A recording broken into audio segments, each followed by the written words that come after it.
What's up, guys? It's three-time NFL Pro Bowler, all-decade return specialist, Josh Cribbs. I want to welcome you to the MSC Sports Connection podcast, where Alex hosts all things MAC, all things football, all things sports, right here, MSC Sports Connection, baby. The Mid-American Conference best, bringing it only the great MAC to everyone.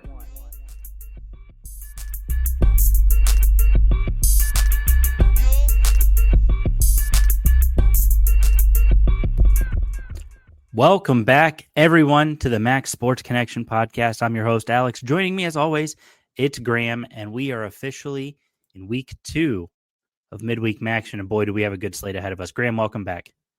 I'm excited to be back and excited to be in MACtion season. I think the thing here, when we say week 2, it sounds like we're early in the season, and we are officially late in the season, Alex.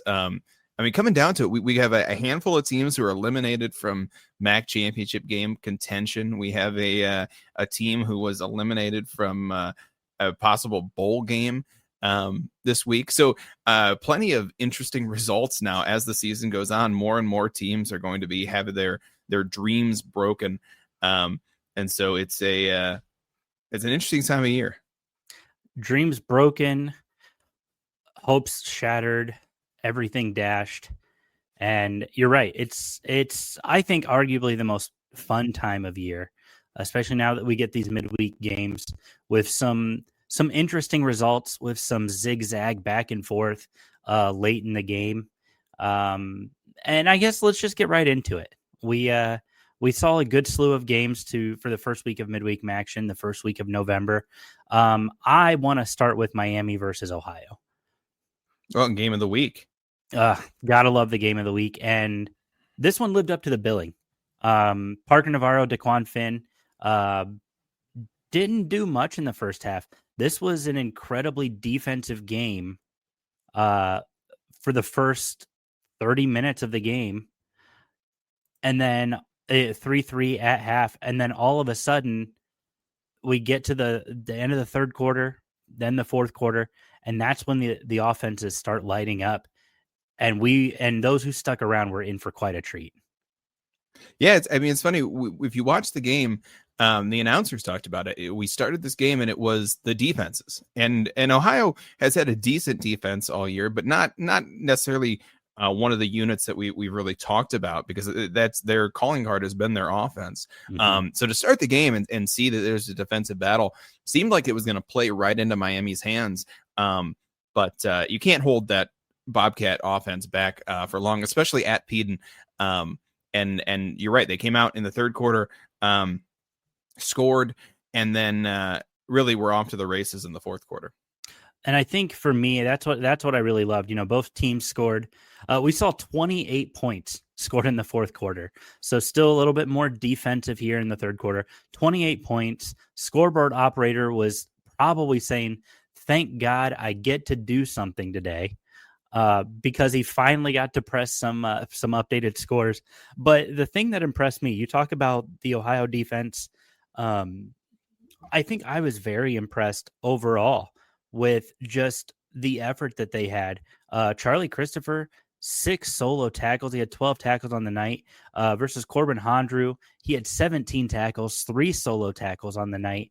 And it was just hit after hit on both sides.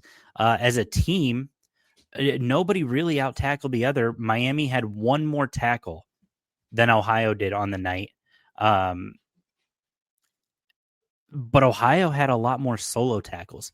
A lot of guys came out and were making big plays by themselves. And I think that proved to be the difference for Ohio, especially in the first half. You wear down the opponent a little bit. And like you said, playing at Peden Stadium, that's 12 straight games they've won at Peden. Their last loss was to Miami back in 2023. Yeah, I wonder if this one comes down to Miami relying a little bit too much on the defense, but especially on the leg of Dom Jobin. Who had a great game. 2 for 2 in field goals, a 46-yarder, and then 2 for 2 on extra points as well. But it came down to that third quarter field goal choice. About halfway through the third quarter, Miami opens up second half scoring with a field goal. And instead of scoring a touchdown there, that ended up being the difference of the game. Eventually, Ohio, it goes back and forth. Ohio scores a touchdown at the end of that quarter. And then fourth quarter, back and forth, finally with the Bobcats scoring at about 2 minutes left in the game to give them the win. But that field goal ended up being the difference in the game. Field goal was a huge difference. I think the turning point in the game, though, you talk about the field goal. I think the turning point in the game was Bangura's touchdown, the kick return for the touchdown, 97 yards. He took that thing to the house. And this was after Miami played a long, methodical drive. Like, I was sitting there watching that game. I'm like, Miami's going to slow ball this, which great strategy. Wear out this Ohio defense. And Ohio said, you're going to do that? Cool. We're going to put your offense back out there again and force you to try to do that again. Bangura just raced down the field. He had 200 yards on the night, 2 touchdowns, 100 yards basically on the kickoff, and then 100 yards rushing. So not a bad night for him. Yeah, that's a great game for Bangura. And he has that kick return in the fourth quarter. This is his first game serving as the kick returner. It seems like maybe this guy was built for this job. A little bit. And maybe he should have been returning kicks the whole time. But it wins MAC Special Teams Player of the Week on the back of that 97-yard return for a score. And you're right. That was the turning point of the game and the difference in the game. So great job by him. Yeah, great job. Both offenses played pretty well against some tough defenses. The thing that I wanted to say, I was very impressed with the turnout at Peden Stadium. Over 22,000 people on hand for this game. And that's great for a midweek game. Peden did a whole blackout thing. Everybody wore black. The athletes wore black. Like, it looked great on TV. It looked great just in general. Like, it sounded great on TV. Like, it sounded like a full crowd. Like, that was a lot of fun to see for a midweek game. Yeah, a cold mid-November midweek game. And a great crowd to come out. I know we expect a big crowd for these rivalry games, but midweek that's not always the case. But Peden was rocking, and so great show out for the Bobcat faithful, and they were rewarded with a victory. Let's move into the next game of the day. We've got Akron versus UMass. Akron, obviously, as everybody knows, not eligible for the postseason.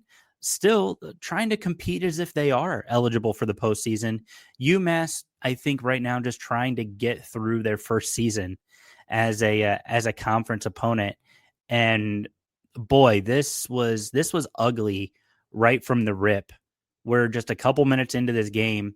The first play from the Minutemen was a bad flea flicker, and Akron picks it up. Akron shortly thereafter scores, and then it's off to the races for the Zips. Yeah, Akron gets that ball about 7 seconds into the game, and gets the opportunity to score a touchdown. Really, just about a minute into the game for the Zips, and there was no turning back. 44-10 is the final there. Akron looked like a much better team. I mean, I don't have that much to say about this one. I think we've been impressed with Akron, so much so that a team that started the year at kind of the bottom of our power rankings, especially given that postseason ban, is now right around the middle of our rankings. I think Akron is a good midway point in the conference. Anybody who is better than the Zips is in pretty good position to have a shot at the MAC championship, and anybody worse than them is probably out. Yeah, no, I think you're spot on with that. I don't have much else to throw onto this one. I thought Ben Finley played a good game. Almost 200 passing yards. Jordan Gant looked great on the ground, 153, as he has all year. Jordan Gant he's looked great all year. And the Akron defense played really well. Now, granted, it's UMass who has not played well all year. Akron defense got 3 turnovers, held UMass to under 170 yards. And just 14 first downs, 2 of 12 on third downs. Like, the Akron defense, this was a nice little confidence booster for them going into the wagon wheel, which we'll get to later. Yeah, I mean, and we talk about Jordan Gant. I want to hit on that one more time He is leading the conference in rushing yards right now. Now he has played an extra game or two compared to some of the other rushing leaders, but in total rushing yards, Jordan Gant leading the conference, and wouldn't be surprised if we finished that way. And yeah, we're talking about the Wagon Wheel coming up. That's an exciting game, and we'll get to it just a little bit later. But I got to say, I'm really pumped about that game. Another midweek rivalry, which sometimes that can go either way. Either bringing the punch of action or a little bit of a letdown as people don't show up to the midweek rivalry games. But I'm hoping that we get a repeat of the Battle of the Bricks this week. Yeah, I'm excited for that one. We'll touch on that one here shortly. But I guess we can talk about the other team in the Wagon Wheel. Kent State taking on Ball State here this past week. And I'm so glad, one, they took the interim tag off of Mark Carney's title.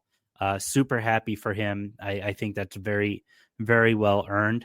Kent State fans were very quick to say maybe they should put that tag back on at the end of this game. After this game, yeah.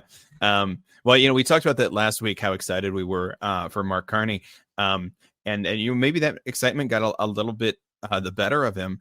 Towards the end of this game, I think a lot of us were watching this game, were questioning what's going on with the timeout situation. Kent State driving down at the end of the game, but with a chance to win the game, and driving down the field, doing a pretty good job on the drive, and just some clock mismanagement. A couple of opportunities for a timeout that Carney doesn't take, and eventually the clock expires before Kent State has an opportunity to put points on the board. And I think we were all left questioning, what the heck?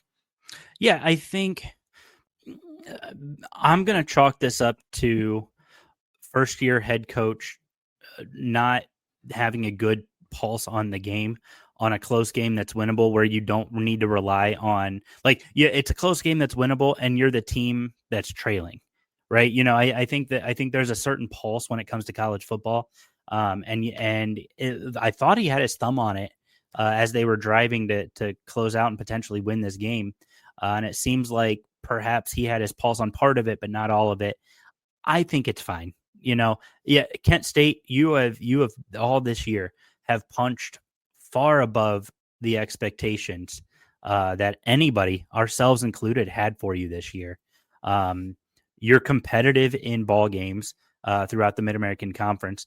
Really, when I look at this Kent State schedule, they were a drive away from beating Buffalo, and they were a clock mismanagement away from beating Ball State, which would put them at 5-1 in the conference. I mean, you have played so much better than anybody's expectations.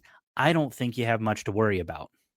Yeah, really, the Flash is 2 or 3 plays from being super competitive in the conference, and I think that's what the disappointment is Kent State has had a few games this year where they've played exactly how we expected them to play.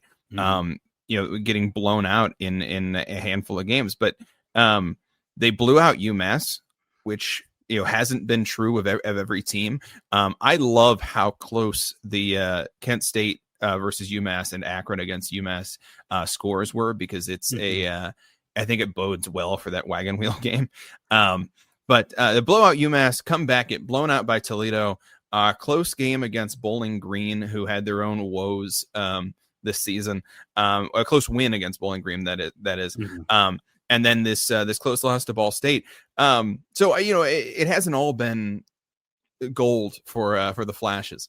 A handful of plays that go the other way. We could be talking about the Flashes being at 5-1 in the conference, but a handful of plays the other way. We could be talking about the Flashes winless in the conference. Probably not against UMass. I was going to say that UMass one, maybe not, but one win, 1-5. And frankly, the Merrimack game to start the season could have gone either way as well. So, I think, frankly, this kind of this record is where Kent State is at. But the clock management, I think, worries us. It could just be, head coach and take away the interim title, first year as the head coach, first week as the official head coach. Could just be jitters regarding that. Could be inexperience. But it is disappointing to see a potential win go away. Now, that being said, Kent State wasn't guaranteed to score there either way. Sure. We can't just say if the clock had been managed well, Kent State would have won the game. They needed more than a field goal. So this is one I'm sure Mark Carney wishes he had back, but I think putting this all down on Carney as the reason for the loss, I think doesn't really do it justice to how the game went. Well, and I think there's that, but I also, kudos to Ball State. They put together a solid game plan. Were able to find themselves in a grinded out victory against Kent State, and they found a way to win. It was ugly. This was, I think this was probably the ugliest game of the week, if I'm being perfectly honest. It absolutely was. Yeah. Neither of the offenses were working. Again, a game where the announcers came out and talked about the kind of ugly brand of football that was going on, especially in the second half. Neither team could really get anything working on offense. And the scores happened kind of accidentally.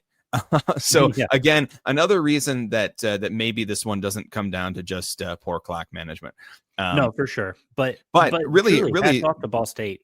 The epitome of Maction here in this one. And and frankly, it puts Ball State in a decent position in the conference at 3-2. Not so bad for the rest of the year. Now, Ball State has a tough schedule. Kent State, on the other hand, 3 wins on the year so far, could end up bowl eligible. Now it's tough sledding. They got a rivalry game against Akron this week. They've got Central Michigan, who has been performing very well this season, and then finish the year at Northern Illinois. Tough to win on the road. But if they do win out, the Flashes could be bowl eligible. Which whoever would have thought that after what we've seen from Kent State the last couple of years. So, yeah, I mean, and to that point, Ball State, you're right, has an incredibly tough schedule the rest of the way. You have to play Eastern Michigan, and then you have 2 road games at Toledo and at Miami. I don't know that Ball State is bowl eligible this year. That means you have to win 2 out of 3. I think it means you have to win.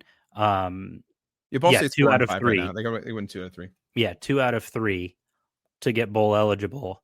I think there's one almost guaranteed win on here, and we'll talk about this team in a minute, and that's Eastern Michigan for Ball State. And it depends on... That's a super interesting take, but I guess we'll talk about that in a minute. We'll talk about that here in a second. But then Toledo and Miami, that's tough. There are 7 MAC teams who are winless on the road this year, and that includes Ball State. Toledo is undefeated at home. I think Miami has 1 loss at home, and that's the UNLV game. That's tough sledding if you're Ball State to try to get bowl eligible. Not saying it's impossible. We've seen strange things happen in November against some of these teams, but that's tough sledding. But Mike Uremovich, I think, has also exceeded expectations in his first year at Ball State. Yeah, I think Cardinals fans would disagree with you. I think Cardinals fans really wanted this Ball State season to be a little bit better than it has been. Ball State really has had no semblance of a passing game so far, and the defense, while good, has not been good enough to lift the team to the top of the conference. So I think the Ball State faithful were expecting a little more from this team, but they've been okay. I think they've been the kind of the reverse of Kent State. Kent State's been a little bit better than we expected. Ball State's been a little bit worse.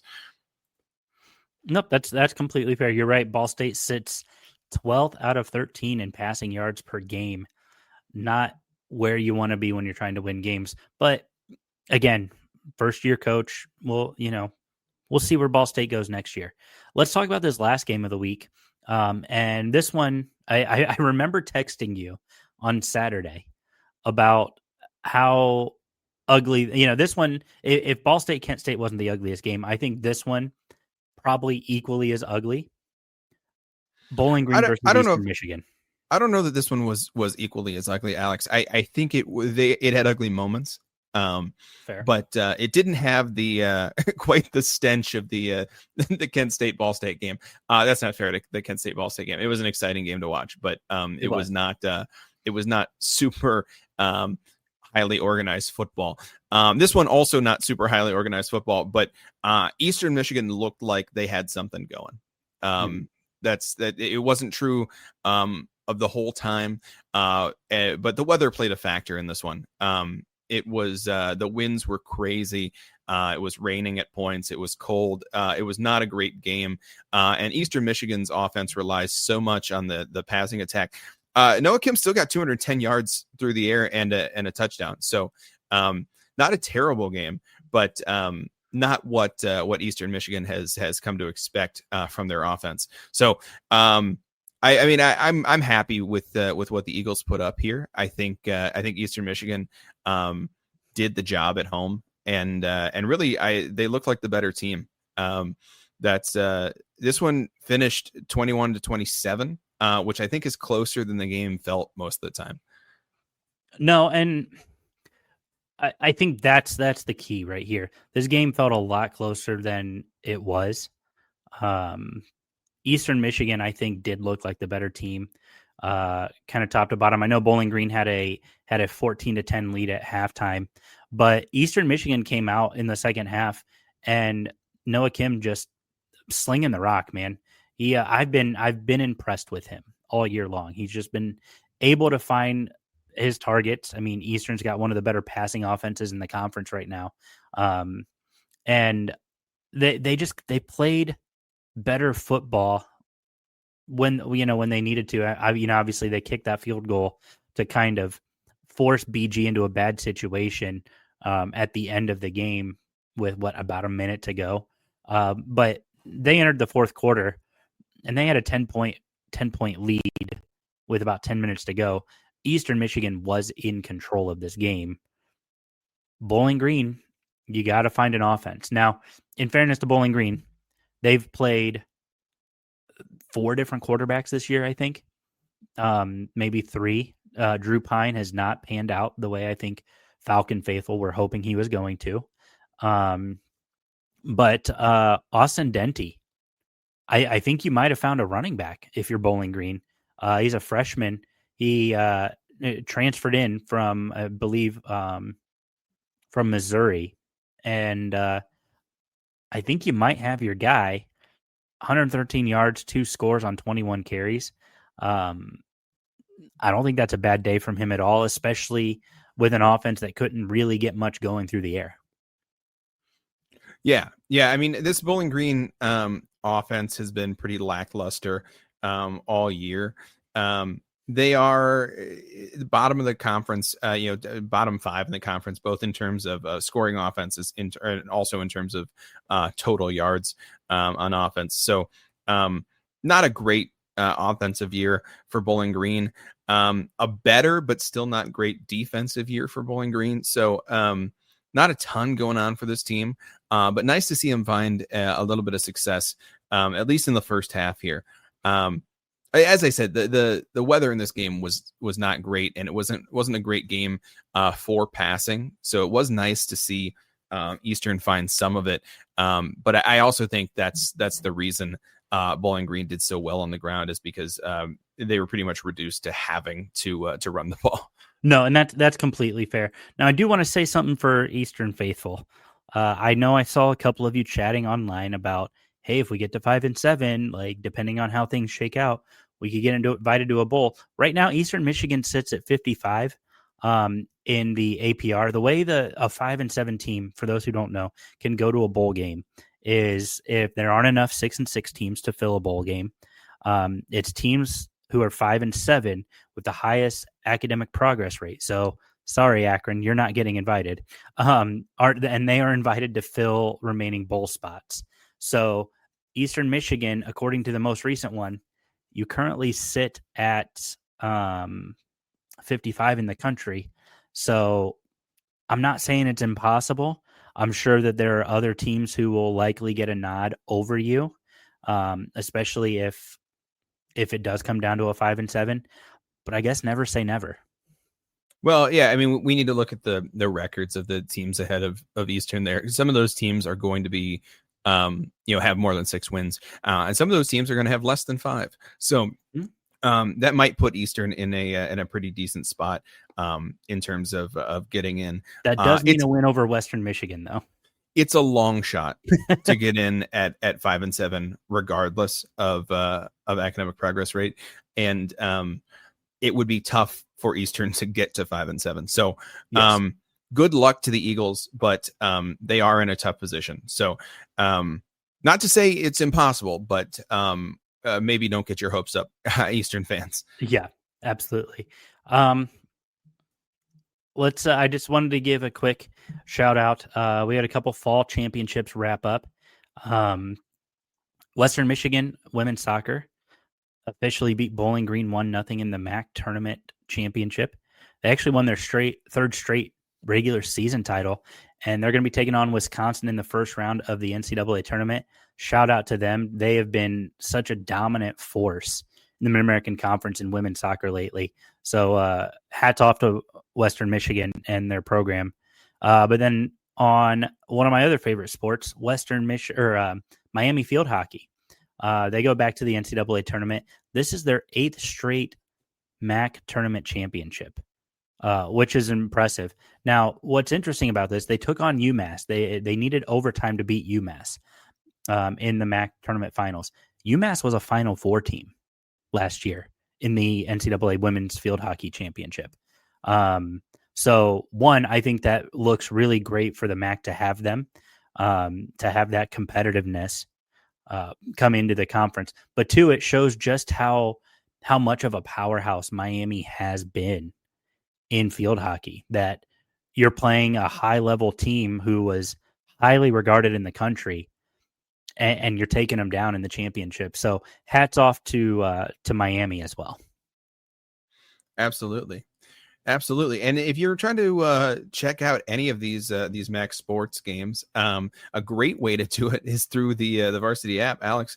Now, I know that you've downloaded that app, but why should our listeners download the app? Well, Graham, I think that's pretty straightforward.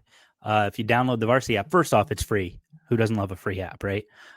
Second off, it gives you access to all the calls from pretty much every voice in the Mid-American Conference, SEC, Big Ten, and more.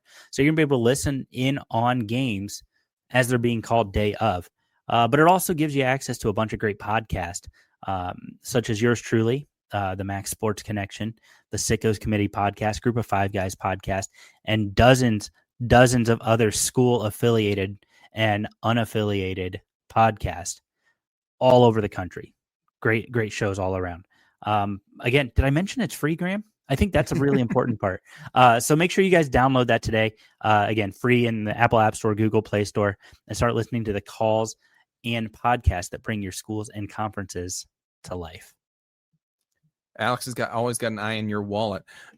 Speaking of eyes Mostly on your wallet, hoping you'll give me money, the money right. you're saving from not paying for the app. That's right. We got a couple of money games this week, Alex. Oh boy. That's really a ton of competitive games. Really, and these might be all the games between teams that I'm curious as to which team is better that's left in this conference season. And so I think this is a perfect week to really solidify our power rankings.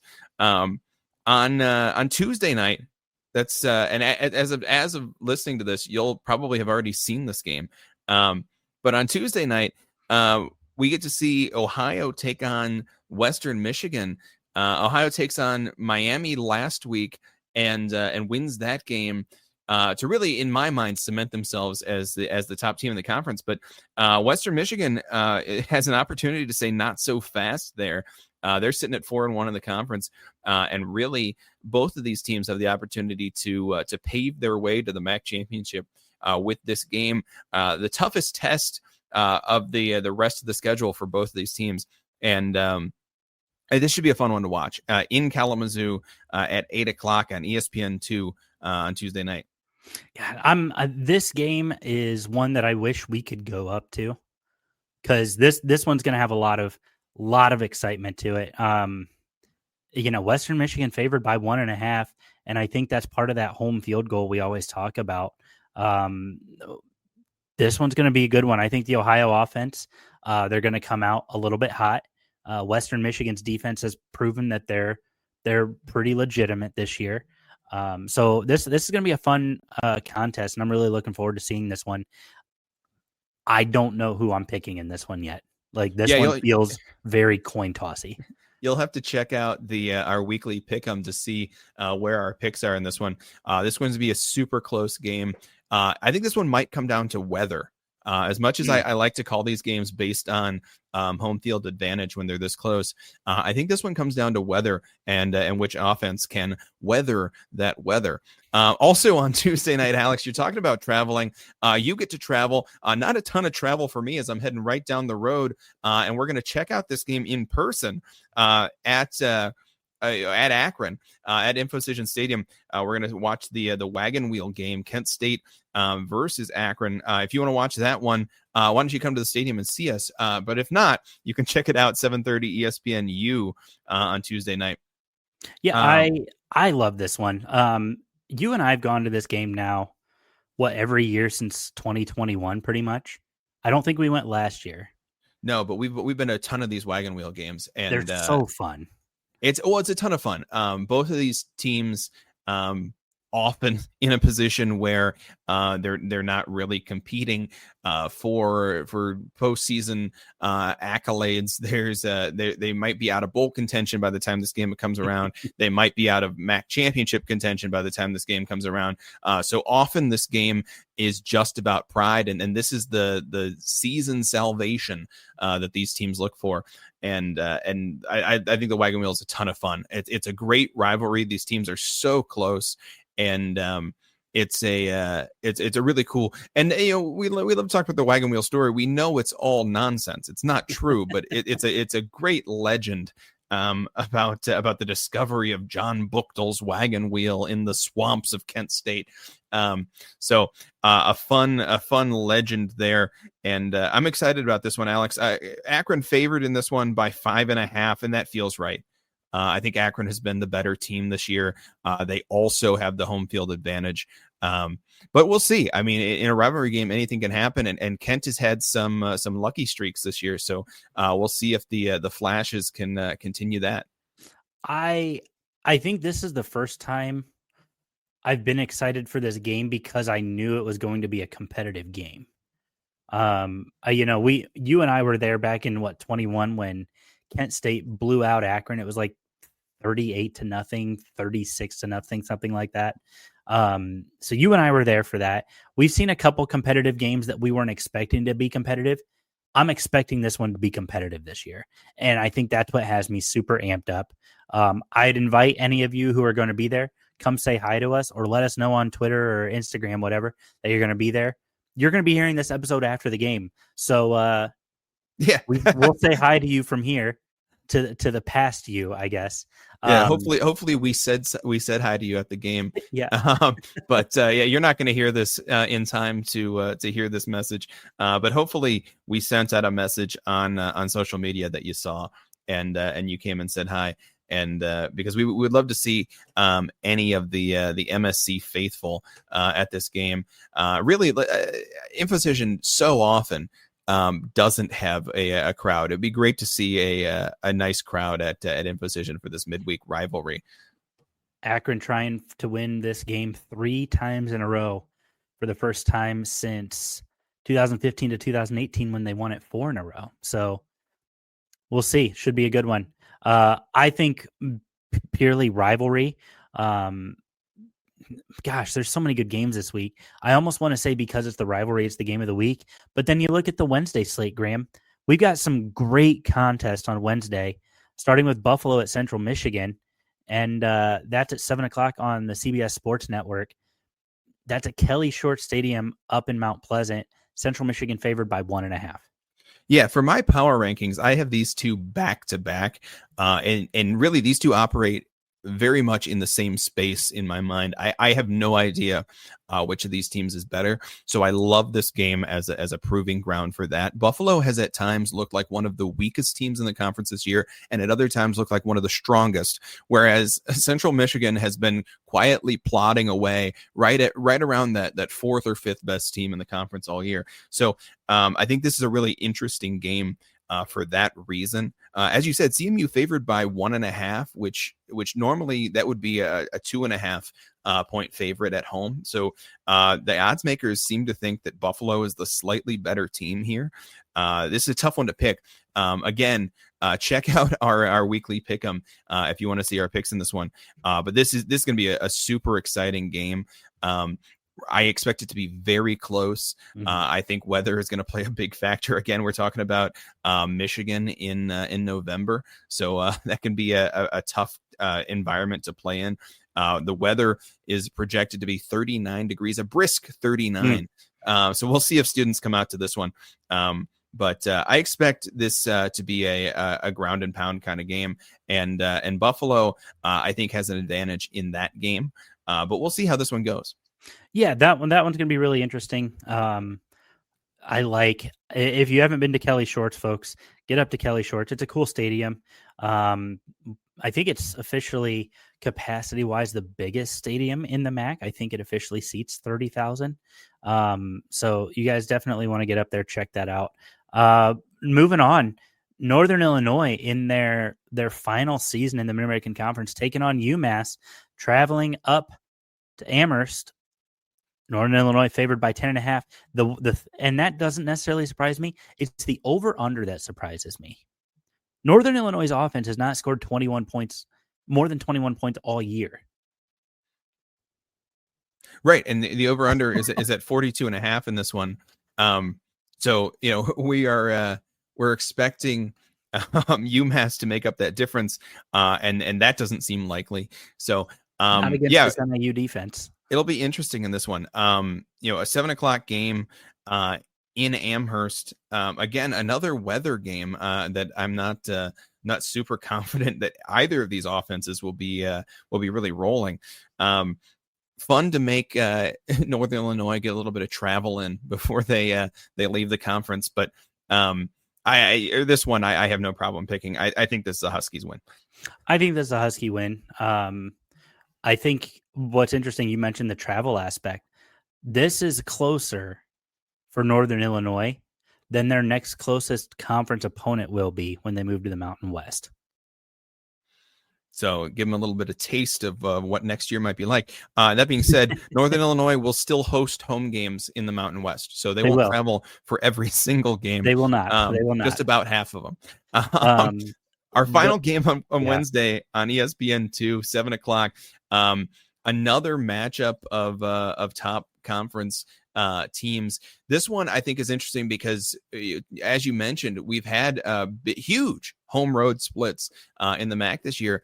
Toledo yet to win a game on the road this year, and goes to Miami, goes to Oxford to take on the Redhawks at Yager Stadium. A lot of interesting storylines here. Toledo has not lived up to expectations all year. The numbers continue to say that Toledo should be the top team in the conference, and the results in the score box continue to say Toledo is not. So that's an interesting. Can Toledo finally live up to the season expectations? That's a question mark for these Rockets. Talk about the DeQuan Finn factor. DeQuan Finn taking on his former team. That's certainly interesting. And then just the clash of Toledo, Miami. These games have been very exciting over the past few years, and I expect this one to be just as well. Toledo actually favored in this one by 4.5. ESPN's metrics all year have really liked the Rockets. They have them as a above average team in the country in terms of just pure power. But Toledo obviously hasn't lived up to that reputation this year at 5-4. So again, this game could be a turning point, but I think that's what makes the game so interesting. I just want to point out, Graham, you just said the spread was 4.5 in favor of Toledo. That spread just live moved on ESPN. It's now 3.5 in favor of Toledo. I literally hit refresh to go back to the screen, and I was like, oh, that's now 3.5. So some money is moving there in Vegas for this game. But I think you're right. There's so many storylines. Chuck Martin versus Jason Candle, two coaches who are long tenured in this conference. DeQuan Finn getting to meet his former team and his former underdog, his former backup, Tucker Gleason. And, both teams coming off of relatively emotional wins and very, very different reasons. We've got Miami coming off of a loss rather, to Ohio. Toledo coming off an emotional win over the non-rivals, Northern Illinois, and the Trayvon Rudolph touchdown to help Toledo win that game. I don't think we really talked about that much, but Toledo rolled in that game. That all being said, for me, I think the biggest thing is, can the whole Toledo team finally step up and be who they're supposed to be and get a road win? Their path to the MAC championship, you guys have seen our MS scenarios that are out right now. Their path to the MAC championship means they have to win 2 road games. Miami Absolutely. And Central Michigan. Then you have to beat Ball State at home. You got to have a few other things happen, but Toledo fans, you're not out of this yet. Toledo is actually very much alive for the MAC championship. Now that gets tougher the more that the 4-1 teams win. Right. But now you're alive.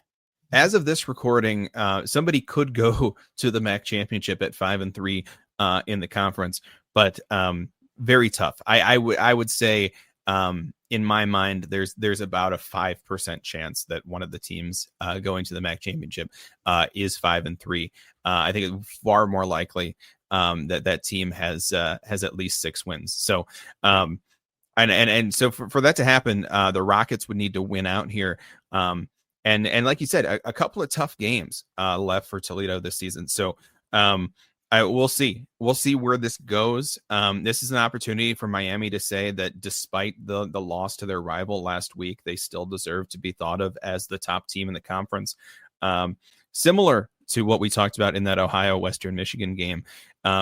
Those 2 games, Ohio Western Michigan and Toledo Miami, are the games that I think will decide the top of the conference. Really, I think for the rest of the year. So an interesting matchup on Wednesday night, to be sure. Our final game of the week, our most balmy game of the week on Saturday, Eastern Michigan going on vacation to Muncie to bask in the 58-degree weather. That I'm sure that they will be going for a dip in the pool afterwards. This is an opportunity for the Eagles to prove Alex wrong. Alex has certainly been low on Eastern Michigan all year. I have. And a little bit higher on Ball State than I've been. So I think this is a kind of a clash between our opinions of teams as the Eagles take on Ball State in a bird game in Muncie. We love the bird games. EMU, I haven't refreshed, so I'm going to go ahead and assume that this is still at EMU favored by 2.5 points. Is that right? That's Al? what it looks like. We're Okay, good to go on that. There I just we thought go. that was really funny because I watched it say 4.5, and then it just live updated. So I think that's the first time I've ever seen that. So that was cool. But yes, EMU favored by 2.5, and I don't know. I'm gonna just give my pick on this one now. I'm going Ball State. Give me the Cardinals at home, baby. Color me surprised. No, I'm not surprised by that pick. I will be going the opposite way, but if you want to confirm that, check out our weekly pick'em. That'll be available on all of our socials. And it's a great way to see where Alex and I will be arguing over text message this weekend. And again, we know this recording will be hitting you guys after the fact, but if you happen to have a sixth sense and telepathy and say, I wonder if the MSC podcast will be at Akron versus Kent State, wonder no farther. We, in fact, will be at Akron-Kent State. So we will have been. We will have been We will have been. At the Wagon Wheel game by Yeah. the time you're listening to this. And I'm sure we had a blast. So thank you, Akron, for And I'm hosting. sure that my pick was correct. I'm sure it was. We don't know what that pick is right now, but again, tune in to our weekly pick'em to see what we picked. That's a fun way to do things, Alex. Absolutely. That's all I have, Alex. This week, there's a ton of interesting games here, and it really does solidify the look of the conference for the last 2 weeks of the season. So tune in to as much action as you possibly can this week, because all of these games have end of season implications. Absolutely. It's going to be a fun ride the next couple weeks. Make sure you guys have checked us out on all the socials. As Graham has mentioned, we'll be posting more content. We will have posted as well content from Akron-Kent State. So make sure you guys following us everywhere you can at the MSC Podcast. That's going to do it for us today. We will see you guys on Tuesday, or we will have seen you guys on Tuesday from the Wagon Wheel in Akron, Ohio at InfoCision Stadium, not station. Thank you so much for tuning in, guys. We appreciate it. And we'll catch you guys next week.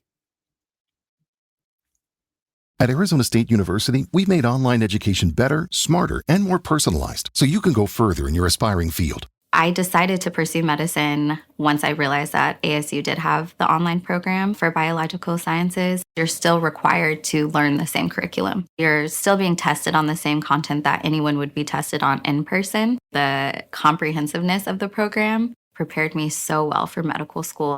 Explore over 350 plus programs at asuonline.asu.edu.